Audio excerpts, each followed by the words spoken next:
भोजी तोहर बहिन से भइल बा रुको जरा सबर करो। अभी मजा आएगा ना भिड़ो के चक्का चलत बड़ी दिन से भइल बारी मंस भोजी तोहर बहिन समझ रहे हो भइल बारी मंस भोजी तोहर बहिन से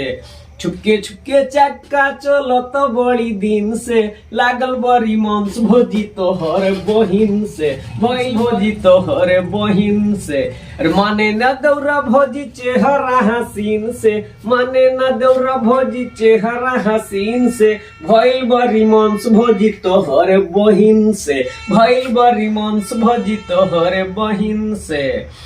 अरे बम्बई से भेजा तानू बुरा समाचार बो बम्बई से भेजा तानू बुरा समाचार बो माई घूमता बड़ी दिन से भइल बड़ी मंस भोजी तोहर बहिन से जंगलवा में बाढ़ी आई टूटल